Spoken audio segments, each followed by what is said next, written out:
kikiligin na lalaki? Hindi naman talaga ako kinikilig. Hindi Hindi ka- talaga ako kinikilig. Mga kalal mo lang yun. Pero, hindi ako kinikilig. Pero, ano Joy, totoo ba talaga na masaya kapag kasama mo ako? Oo. Paano yung saya? Di ba obvious? Gusto ko yung makikita. Hindi ko lang yung mararamdaman. Gusto ko yung makikita ko din. Yung may gagawin kang actions na makikita kong masaya ka talaga. Kasi masaya ako eh. Paano? Paano may papakita yung saya? Eto, tumatawa nga ako eh. Kinikilig nga ako eh.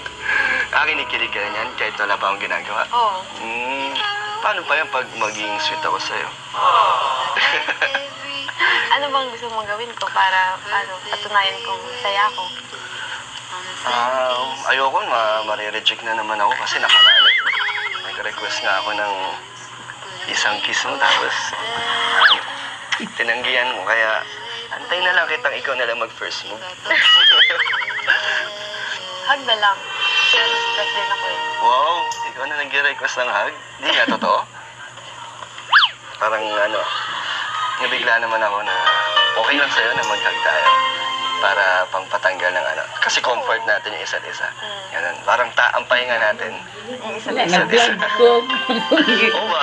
Gusto mo ng hug na Vlog na hug ako. ba? Sobrang higpit. O yung tamang na natural na hug lang. Ano ba?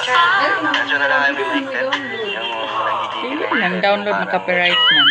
Mawawalan ka ng hininga na ng Dinig mo ang original. Oh my God, ito naman yung yakap na yun. Hindi, yakap ng ng pagmamahal na may halong gigil na sobrang miss na miss natin yung isa't isa. Yung gano'n.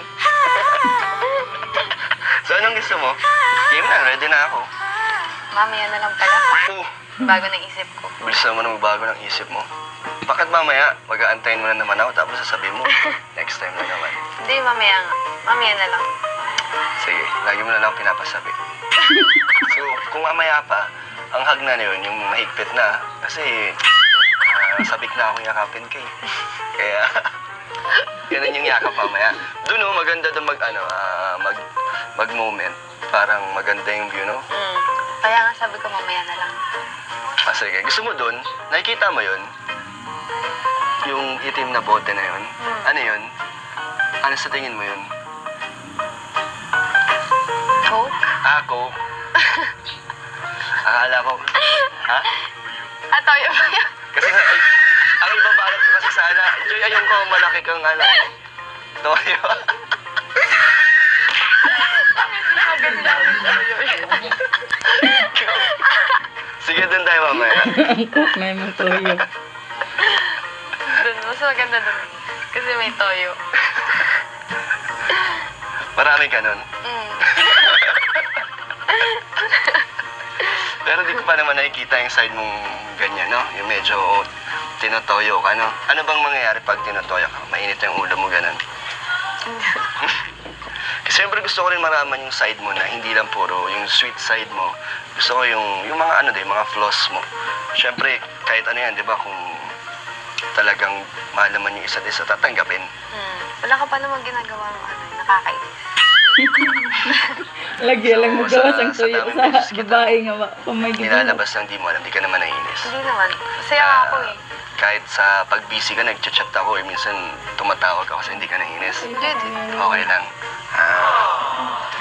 Baka nga ikaw na ang naiinis sa akin kasi minsan di ko nasasagot tsaka busy ako.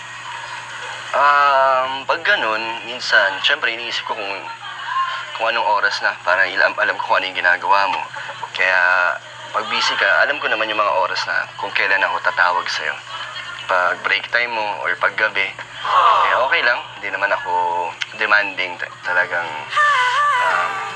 alam ko yung pagka-busy mo. Ito, Joy, gusto mo makita yung taas? Meron pala itong parang cottage yata. Tara, tingnan natin. Gusto mo? Oo nga, oh. Parang mas maganda yung view dito. Tara. Sure ka ba dyan? Baka may dyan, ahas dyan, or kaya